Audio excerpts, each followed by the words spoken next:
आप सभी को मेरा सादर प्रणाम। मैं यानी सर्वोच्च भगवान आदर्श।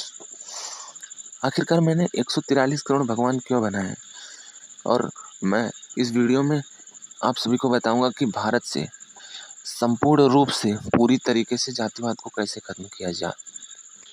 और ये सदी है 2025 की और संविधान लागू हुए पूरे भारत में कम से कम 70 साल से अधिक हो चुके हैं और भारत में जातिवाद पूरी तरीके से खत्म नहीं हुआ है। अभी भी संपूर्ण भारत में जातिवाद अपने चरम सीमा पर है।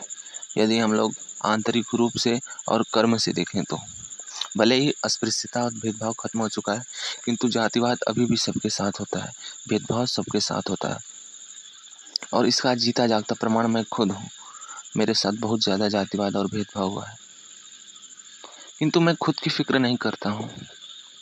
मैं फिक्र करता हूँ संपूर्ण भारतवासियों की, जो अभी भी जातिवाद का शिकार हैं और जो जातिवाद कर रहे हैं उनके भी दिमाग में गलत विचारधारा बैठी है, इसीलिए वो लोग भी जातिवाद कर रहे हैं।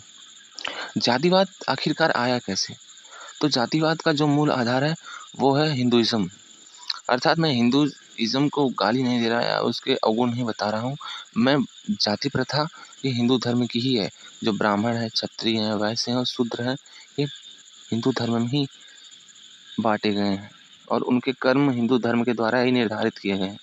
और ऐसा कहा जाता है कि जाति व्यवस्था भगवान ने बनाई है और सभी लोगों को उसी को मानना है और उसी के आधार पर जीना है।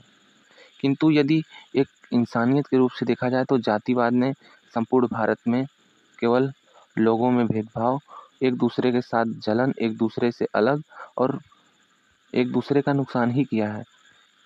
और संविधान लागू होने के बाद भी ये पूर्ण रूप से खत्म नहीं हो पा रहा है। और इसीलिए मैं जातिवाद को पूर्ण रूप से अंत करने की एक विचारधारा लाया हूँ और इसीलिए मैंने 143 करोड़ भगवान मान रखे। संपूर्ण भारतवासियों को मैं भगवान गॉड मानता हूँ। लोगों को ऐसा मानना है कि जो भगवान है वो हर जगह स्थित हैं, हर इंसान में स्थित हैं और सबसे शक्तिमान, सबसे बुद्धिमान है। किंतु मैं यानी सर्वोच्च भगवान आदर्श, मैं 3 बार इनलाइट हुआ हूँ और मैंने ये ज्ञान प्राप्त किया है कि हर एक इंसान भगवान है। हर एक इंसान अच्छे कर्म करता है, हर एक इंसान अपने परिवार के लिए जीता है, हर एक इंसान स्वर्ग और नर्क का निर्माण करता है। तो हर एक इंसान भगवान है। इस विचारधारा को और इस मान्यता को मैं मानता हूँ। मैं नहीं कहता हूँ कि मैं हर एक इंसान में हूँ या हर भगवान हर एक इंसान में। मैं सभी लोगों को भगवान मानता हूँ। और यदि संपूर्ण भारत के लोग इस अवधारणा को माने तो संपूर्ण भारत के लोग एक समान हो जाएंगे। यदि सभी लोग भगवान होंगे तो किसी के साथ न जातिवाद होगा, न किसी के साथ भेदभाव होगा। सभी लोग एक समान रहेंगे तो किससे जातिवाद, किससे भेदभाव, किससे अस्पृश्यता, किससे जलन, किससे घृणा होगी। सब लोग एक समान रहेंगे। और मैंने इसके ऊपर ये सोचा है कि यदि इस सिद्धांत को संपूर्ण भारत में अप्लाई किया जाए, संपूर्ण भारत इस सिद्धांत को मानने लगे, तो संपूर्ण भारत के लोग जो अपना आय, जात, निवास बनवाते हैं, ये सब प्रक्रियाएं नहीं करनी होगी और अदर किसी कंट्री में नहीं, केवल भारत में ही है।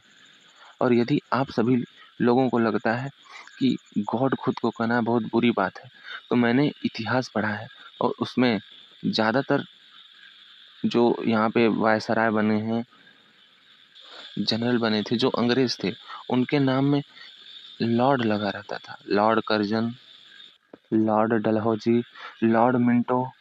क्या ये भगवान का नाम नहीं है? ये भी भगवान का नाम है। यदि हम लोग भगवान जैसी महान चीज को एक शब्द के रूप में देखा जाए, तो यदि संपूर्ण भारत के लोग अपने आप को भगवान मानते हैं तो जातिवाद पूर्ण रूप से अपने देश से खत्म हो जाएगा और पूर्ण रूप से हर एक इंसान समान हो जाएगा और जातिवाद और भेदभाव खत्म होने की वजह से भारत बहुत ही कम समय में एक विकसित भारत बन जाएगा।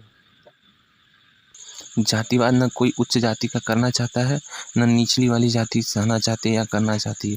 वो केवल एक विचारधारा थी जिसने सभी लोगों को ऐसे जीने पे मजबूर किया था। किंतु यदि मैं जिस विचारधारा की बात कर रहा हूँ, संपूर्ण भारत इस विचारधारा को माने, तो इस विचारधारा के आधार पे सब कुछ सही हो जाएगा, सब कुछ संतुलित हो जाएगा, हर एक इंसान समान हो जाएगा। और यदि संपूर्ण भारत के लोग स्वयं को भगवान मान लेते हैं तो इससे ये होगा कि हम लोग संपूर्ण विश्व के सबसे बुद्धिमान, सबसे बुद्धिजीवी और सबसे तर्कशील, हर एक चीज में बेहतर इंसान हम लोग होंगे पूरे विश्व में, यदि इस अवधारणा को संपूर्ण भारत माने तो। और इस सिद्धांत को मानते ही भारत विश्व गुरु है और हमेशा रहेगा, आजीवन था और अनंत काल तक रहेगा। यह बात प्रमाणित रहेगी और होती रहेगी कि सबसे बुद्धिमान, सबसे महान लोग, सबसे बेहतर लोग, भगवान, ईश्वर जितने भी हुए हैं वो केवल भारत में है। सर्वोच्च इंसान, सर्वोच्च सबसे बेहतर इंसान केवल भारत में ही है और किसी अन्य देश में नहीं है।